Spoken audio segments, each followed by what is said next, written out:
General Eric Holder is lashing out at the critics of President Obama, claiming many opponents of the administration are partly motivated by racial hostility. And Mr. Holder standing by his statement from 2009 that America is a nation of cowards when it comes to race. I wouldn't walk away from that speech. There's a certain level of vehemence, it seems to me, that's directed at me, directed at the president. There's a certain racial component to this for some people. I don't think this is the thing is a main driver, but for some, there's a racial animus. What does the Republican leadership think of that? Senator Rob Portman out of Ohio is with me live in Cincinnati. And Senator, good morning to you and welcome back here. What do you think of the comment there, Bill, about thanks. the Attorney General? Well, it's interesting. He also said he thought that America was in a fundamentally better place than it was 50 years ago. I agree with him on that. I also agree with him there's more work to be done.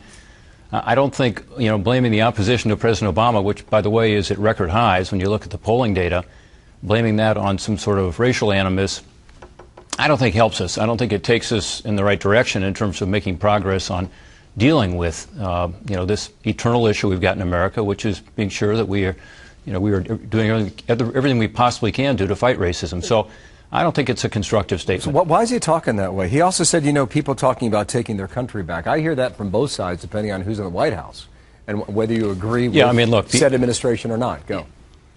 Again, if you look at the polling right now, a lot of people who voted for President Obama, who clearly don't have an animus toward him personally, they voted for him, are disappointed, and for good reason.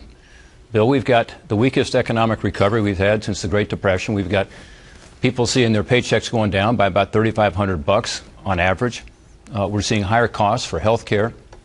And we're seeing, unfortunately, a country that's not coming together. The president hasn't been able to work with both sides of the aisle to get anything done. And so I think there's a lot of frustration and there's a lot of opposition, and it's grounded not in some sort of animus toward him, but in the fact that, he just can't seem to get the results people are looking for. Rob, I want you to look at the billboard a moment here, because part of your job is getting Republicans a majority in the Senate, right? Balance of power at the moment stacks up like this. You're at 53 Democrats, 2 independents that caucus with Democrats, and 45 Republicans. Mm-hmm. You're a 51 majority. Your magic number right now is 6 in order to take the majority in the Senate. As you scan the country and look at that right now, is this going to happen for Republicans or not? What do you think?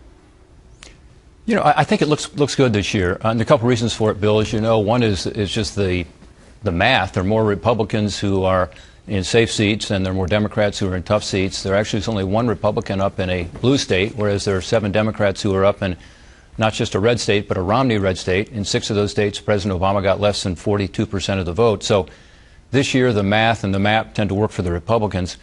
And then finally, as I said a moment ago, there is a sense in the country we need to change direction.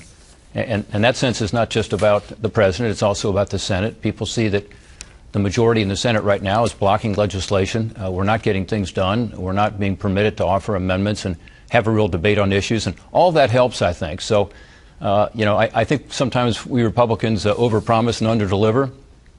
But I will tell you, I think it looks very good this year. The final thing I'll mention is we've got some great candidates. It sounds to me a little bit like you're saying it's too close to call. Is that a fair interpretation? Well, I think at the end of the day, I think it will be a bare majority. But I do think the chances are that we do get the majority.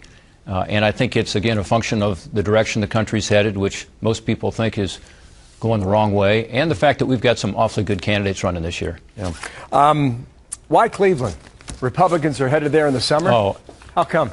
Yeah, perfect choice. I'm really excited about it. I'm from Ohio. I lived in Cleveland as a kid, so obviously I have a little bias here, but I think it's a great choice.